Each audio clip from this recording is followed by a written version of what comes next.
قربانی کس شخص پر واجب ہے؟ قربانی کس پر واجب ہے، اس کے نصاب کے بارے میں تفصیل سے بتا دیں آصف صاحب کشمیر سے۔ جناب آصف صاحب، قربانی کے نصاب میں 5 چیزیں دیکھی جائیں گی، 5، یہ خوب اچھی طرح دماغ میں بٹھا لیں۔ اور یہ 5 چیزیں کس دن دیکھی جائیں گی؟ بقرعید کی صبح صادق، یعنی 10 ذی الحجہ کی صبح صادق سے لے کر 12 ذی الحجہ کے غروب آفتاب، یعنی یہ جو 3 دن ہے نا قربانی کے، 10، 11، 12، ان 3 دنوں میں کوئی شخص صاحب نصاب ہو تو اس پر قربانی واجب ہے۔ صاحب نصاب کا مطلب کیا ہے؟ یہاں پر قربانی پر خوب سمجھ لیں۔ سونا ہو کسی کے پاس، یا چاندی ہو، یا مال تجارت ہو۔ تجارتی مال کا مطلب وہ چیز جو بیچنے کی نیت سے خریدی ہو، کوئی پراپرٹی ہے بیچنے کے لیے خریدی، دکاندار کا جو جتنا سامان دکان میں پڑا ہوتا ہے سب بیچنے کے لیے خریدا ہوتا ہے، کوئی کپڑا آپ نے خریدا تھا، خریدتے ہوئے بیچنے کی نیت تھی، تو یہ تجارتی مال کہلاتا ہے۔ چوتھی چیز ہے نقد رقم، کیش، یعنی جو بھی آپ کے پاس بینک میں یا جیب میں جو کیش اماؤنٹ پڑا ہوتا ہے، یہ 4 چیزیں ہو گئی۔ 5ویں چیز ہے ضرورت سے زائد سامان۔ ضرورت سے زائد سامان میں بہت تفصیل ہے، آسان اس کی ایک جو ہم اگر ضبط کر سکتے ہیں تو وہ چیز جو پورے سال بھی استعمال نہ ہوتی ہو، گھریلو چیزوں میں وہ چیزیں جو پورے سال بھی استعمال نہ ہوتی ہوں، جیسے کپڑے، کوئی یا برتن ہے، ڈنر سیٹ ہے، پورے سال استعمال نہیں آتا۔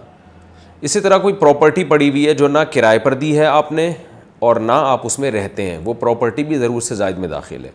تو یہ جو 5 چیزیں ہیں، کسی کے پاس یہ 5 چیزیں، ان کی جو ویلیو لگائی جائے گی تو ان 5 چیزوں کا مجموعہ اگر 52.5 تولہ چاندی کے برابر ہے، 52.5 تولہ چاندی آج کل 65-70 ہزار کے لگ بھگ ہے، نیٹ پہ سرچ کر لیے گا، تو کسی کے پاس یہ 5 چیزیں، یا 5 میں سے 4 چیزیں، یا 4 میں سے 3 چیزیں، یا 3 میں سے 2 چیزیں، یا کوئی ایک چیز 52.5 تولہ چاندی کے برابر ہے، اور یہ بقرعید کی صبح صادق سے لے کر ذی الحجہ کی 12 تاریخ کی غروب آفتاب سے پہلے تک رہتی ہے اس کے پاس، تو ایسے شخص پر، یعنی بقرعید کی صبح صادق کے وقت اس کے پاس یہ نصاب موجود تھا، اور یہ 13 تاریخ کی ذی الحجہ تک اس کے پاس یہ نصاب موجود رہتا ہے، تو وہ صاحب نصاب کہلائے گا۔